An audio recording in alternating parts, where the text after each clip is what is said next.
Tessalonicenses. Embora tenha muitos séculos, 1 Tessalonicenses foi escrita para uma época como a nossa. Ela fala uma cultura cheia de imagens sedutoras e tentações sexuais, dá uma perspectiva eterna do debate sobre as coisas materiais e questiona os valores que corrompem os caminhos de Deus. Se você já se esforçou por manter uma vida íntegra numa sociedade libertina, 1 Tessalonicenses oferece uma palavra de incentivo. Fiel é o que o chama, o qual também o fará. Também foi escrita, claro, pelo apóstolo Paulo. E para quem foi escrita e por quê? Paulo escreveu aos crentes da igreja de Tessalônica, fundada em sua segunda viagem missionária. Distúrbios e oposições o havia forçado a deixá-los antes do desejado. Notícias posteriores do progresso da igreja, porém, incentivavam Paulo a escrever, elogiando-os a crescerem no Senhor e exortando-o a corrigirem alguns equívocos. Possivelmente foi escrito no ano de 50, um pouco antes de Filipenses e Efésios. Não sei porquê. Na Bíblia esse livro vem depois. Mistérios de Deus. O que se deve buscar nesse livro?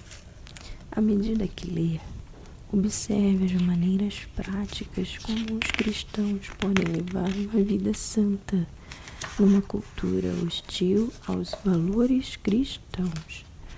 Você descobrirá normas sobre relacionamentos e limites para a vida numa cultura imoral. Acima de tudo isso está uma perspectiva de vida moldada pela eternidade. E você encontrará informações empolgantes sobre os tempos do fim e sobre a segunda vinda de Cristo. Qual é o ambiente dessa igreja? Paulo, Silas e Timóteo foram primeiro para Tessalônica. É uma região do norte da Grécia. Durante a segunda viagem missionária de Paulo, eles pregaram ali o evangelho e vários judeus gentios foram salvos. De fato, a pregação deles esvaziou de tal forma as fileiras da sinagoga judaica que os líderes judeus acusaram Jason, em cuja casa Paulo se hospedava, de receber pessoas que traíam César. Os governantes da cidade fizeram os missionários se retirarem e exigiram que Jason a promessa de que Paulo não mais retornaria. Paulo e seus amigos ficaram aparentemente menos de um mês em Tessalônica. Depois de forçados a abandonar a cidade, eles viajaram em direção a Atenas.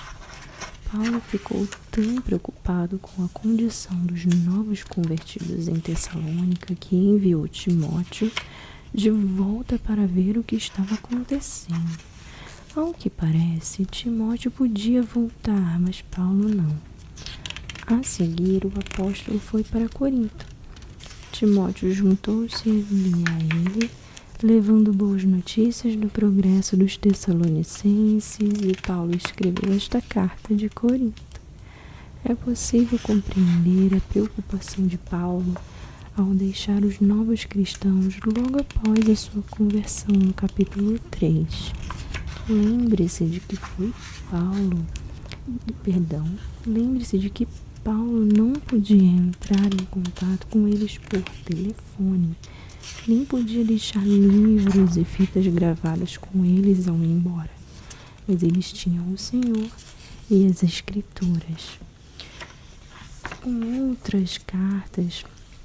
Como as outras cartas de Paulo, Essa contém 2 seções principais. Só a primeira parte é mais pessoal do que doutrinária, embora a segunda parte contenha sugestões práticas. No primeiro capítulo, Paulo louva os Tessalonicenses por seu bom testemunho com toda a Grécia. Você pode ler o que as pessoas diziam deles no capítulo 1, do 9 ao 10. No capítulo 2, Paulo os faz lembrar de sua boa conduta e motivos puros enquanto estavam com eles. O capítulo 3 revela a preocupação de Paulo pelo bem-estar espiritual e o crescimento dos Tessalonicenses. O capítulo 4 exorta os crentes a manterem pureza sexual e amor uns em relação aos outros. No final deste capítulo, do verso 13 ao 18, Paulo descreve o que ocorrerá quando o Senhor voltar em busca de seu povo. Os cristãos que morreram ressuscitarão em novos corpos e os cristãos vivos serão arrebatados da terra e receberão corpos ressurretos. Isto ocorrerá antes do período da grande tribulação, de modo que os crentes ficarão no céu durante esse tempo e voltarão à terra com o Senhor quando ele terminar. No capítulo 5, assegura os crentes de que eles escaparão da ira dos anos de tribulação no futuro. O livro termina com vários mandamentos e exortações. Note que cada capítulo se encerra com alguma informação sobre a volta do Senhor. A volta de Cristo era uma esperança preciosa para Paulo, como deveria ser para todos os que o amam. Porém, existem muitas teorias sobre a volta de Jesus. Há essa interpretação de que a igreja será arrebatada antes da grande tribulação. Há a teoria que a igreja será arrebatada entre a tribulação e a grande tribulação. E há a teoria de que a igreja passará sim pela grande tribulação. Então, seja qual for a teoria que você acredite, uma coisa você pode ter certeza, que Jesus vai voltar, sim.